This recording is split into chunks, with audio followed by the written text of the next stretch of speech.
నమస్తే, నేను Vamshi. Welcome to special drive. Andhra Pradesh రాజధాని అమరావతిపై మళ్లీ నేతల మధ్య మాటల తూటాలు పేలుతున్నాయి. పార్టీల నేతలు ఒకరిపై ఒకరు విమర్శలు ప్రతివిమర్శలు చేసుకుంటున్నారు. ఈ మధ్య కురుస్తున్న భారీ వర్షాలు ఈ కొత్త రచ్చకు తెరలేపాయి.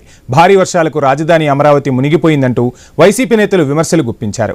వచ్చే 2-3 ఏళ్లలో రాజధాని ప్రాంతాల్లో వరద నీరే ఉంటుందని విపక్ష నేతలు ఆరోపిస్తున్నారు. అంతేకాదు, చేపల చెరువుగా మారి పులసలు పట్టాల్సి వస్తుందంటూ సెటైర్లు పేల్చేస్తున్నారు వైసీపీ నేతలు.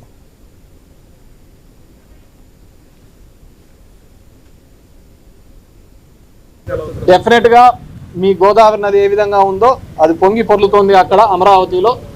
మీకు మాత్రమే సొంతమవుతుంది అనుకున్న దాన్ని ఏమి చేపలంటారయ్యా, పులస, రేపొద్దున ఖచ్చితంగా 2-3 సంవత్సరాల్లో మీరు అమరావతిలో చూడబోతున్నారు. అప్ స్ట్రీమ్కి ఇవ్వబోతున్నాయి. అదే పులసల్లో మీకు అమరావతి దాంట్లో మీకు పట్టించి మీ అందరికి ఇవ్వబోతున్నాయి. ఇక వైసీపీ విమర్శలు ఆరోపణలపై తెలుగుదేశం పార్టీ నేతలు రియాక్ట్ అయ్యారు. రాష్ట్రం బాగు కోరుకోవాల్సిన విపక్ష పార్టీ నేతలు మొదటి నుంచి విషం చిమ్ముతున్నారంటూ మండిపడుతున్నారు. అమరావతిని చెడగొట్టడమే టార్గెట్గా పెట్టుకున్న వైసీపీ నిత్యం విషం కక్కుతోందని కౌంటర్ ఇచ్చారు. మాజీ మంత్రి దేవినేని ఉమ రాజధానికి జగన్ వస్తే అమరావతి మునగలేదని నిరూపిస్తామని సవాల్ చేశారు. ఉమ ప్రవాహానికి అడ్డంకులున్న చోట నీళ్లు వెనక్కి వెళ్లి పొలాలు నీట మునిగాయనే వాదన కూడా వినిపిస్తోంది. వాగు పొర్లిపోయిన ఖమ్మంపాడు ఏరియాలో ఆ దృశ్యాలను తీసుకొచ్చి అమరావతిలో వాగులు పొంగాయి, చప్టాలు పొంగాయి, ఇక్కడ ఈ ప్రాంతంలో అంతా మునిగిపోయిందని తప్పుడు కథనాలు, తప్పుడు ప్రచారాలు చేస్తూ ఉన్నారు. దీన్ని తీవ్రంగా ఖండిస్తూ ఉన్నాం.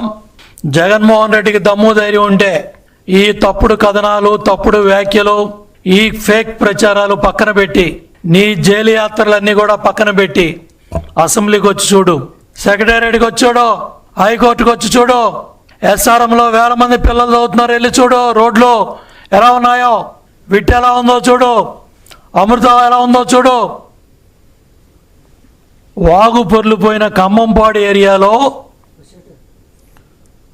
రైట్. ఇక ఐకానిక్ టవర్ నిర్మాణాలకు తవ్విన పునాదులకు అడ్డుకట్టలేకపోవడంతో నీరు చేరిందంటున్నారు అధికారులు. విపక్షం లేవనెత్తుతున్న పంట పొలాల విషయాన్ని కూడా కూటమి నేతలు కొట్టిపారేస్తున్నారు.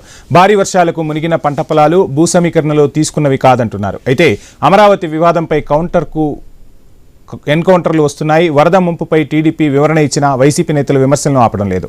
కొత్త సెటైర్లు పేలుస్తూనే ఉన్నారు. ఇంతకు ఏది నిజం, ఏది అవాస్తవం అన్నదే ఇప్పుడు హాట్ టాపిక్గా మారింది. ఇక ఇదే అంశానికి సంబంధించి మన